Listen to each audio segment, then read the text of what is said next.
Levin is a renowned concert pianist who has performed in Carnegie Hall, the Grand Kremlin Palace in Moscow, and other locations around the world.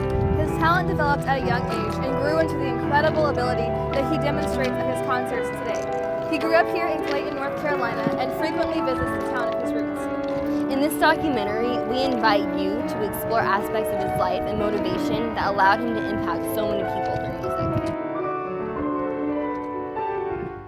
Today we're here with Johnathan Levin. He's a concert pianist from Clayton, North Carolina. We're going to talk about his career as a musician, composer, and arranger and speaker that took its roots in North Carolina.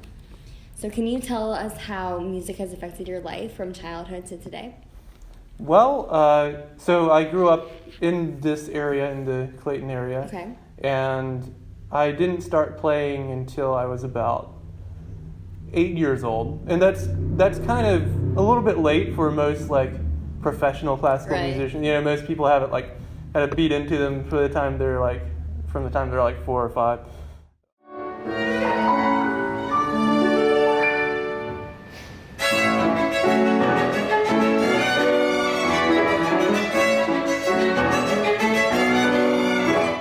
My name is Leanna, and I'm her Mr. and Mrs. Levin, and we're just going to talk about some stuff about their son, Johnathan Levin. So, where are some of the places that Johnathan has played, and what do you feel are his greatest achievements in his music career? Well, it was a great honor for him to be able to be part of an exchange program and to play Rhapsody in Blue with the Russian Federation Orchestra in Moscow in the Kremlin, in the Kremlin, which was in the Kremlin. And he's always been interested in exchanging, not just with this country, but other countries musically.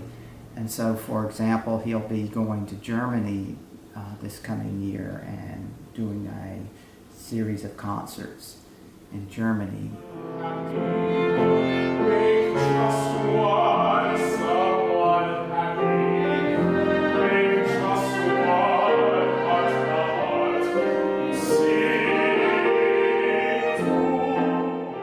Johnathan was homeschooled, and while interviewing him and his parents, it was obvious how much of an impact homeschooling had on his growth in music.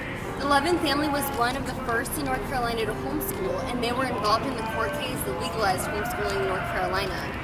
Homeschooling allowed Johnathan to devote many more hours to his passion. So, if I'm not mistaken, you were homeschooled. Mm-hmm. Okay. Yeah, it was. So do you feel like that helped or hindered you in your music? I think it definitely helped. My parents have always been very supportive, and they recognized my talent. Fortunately, they valued art and creative things like that. And, I have so many colleagues who didn't get that same support from their family. And it also, being homeschooled, gave me a lot of flexibility with my education that allowed me to do more extracurricular musical things and develop my talents earlier on. Right. In the early years, like when he was 10, 12 years old, he would get up early in the morning before we even had breakfast. And he would go down in our basement where we kept our little piano and everything and practice about 2 hours before we even started school, quote unquote, or had breakfast or anything. I mean, he would get up early and do that. And then during the day, after we finished our homeschooling projects or whatever, he would go down and practice more and everything. And that's one reason that homeschool worked really well for us, because you could get your work done, schoolwork done in 3 to 4 hours, and then the rest of the day is free. And he really was motivated and practiced constantly. And so you mentioned earlier that you were homeschooling even before some of the homeschooling laws were in place, right? Right. And the court case with The Del Contes, And this established that the parent had a right to homeschool.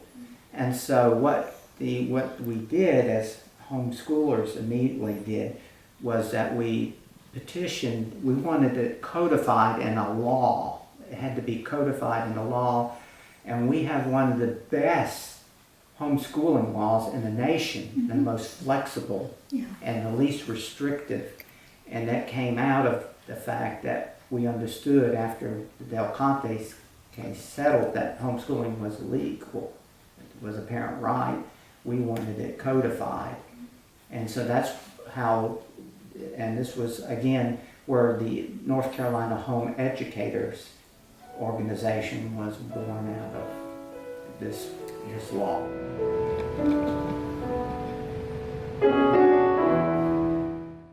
Today, Johnathan travels across America and outside of America, performing solo as well as with other artists. His main mission is to take away the intimidating stigma of classical music and transform it into something that is enjoyable for everyone. His most recent tour, American Portraits, showcased pieces created in the States throughout the last several centuries, as well as stunning photographs taken across America. One song that was featured in the American Portraits tour was Rhapsody in Blue, a song that was composed in North Carolina by George Gershwin in 1924.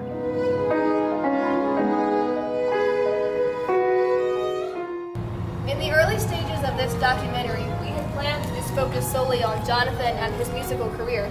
But after talking to him and his parents, we realized that the drive behind his passion for music isn't just fame or success, but it's a genuine desire to expose you and me to the world of classical music.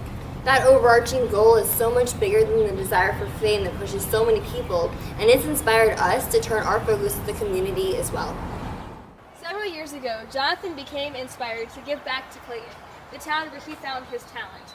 From this idea, the Clayton Piano Festival was born.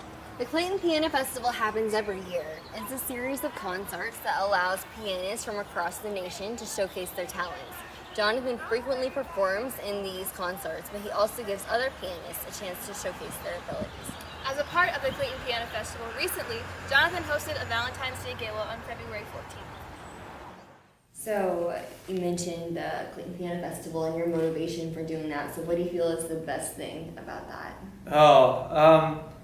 You know, what I like about it the most is, and probably the most difficult thing about it also, is that a lot of our audience aren't people who go to classical concerts regularly. You know, we get a lot of people to our concerts who don't necessarily know about classical music before, but then they come and they enjoy it. It's a way of introducing audience to something that seems esoteric and like just kind of cliquish and like too highfalutin maybe for most people, too like maybe austere and perhaps a bit boring, and making that fun and making it enjoyable and meaningful and exciting and accessible for anyone. Not only has Johnathan had a positive impact on our community here in Clayton, but he now lives in New York where he teaches piano and music history to the kids there in his community. Through commitment to give back to both his hometown and his current community, Johnathan has positively impacted the lives of thousands of people by giving them exposure to classical music on their own level. Throughout our process of talking with the Levin family, we realized that with hard work and dedication to serving others, anyone can positively impact their community. Seeing beyond your own success has positive impacts on everyone involved. Right now, you and I can use our unique talents, ideas, and motivations to positively impact our community, our state, and ultimately the world.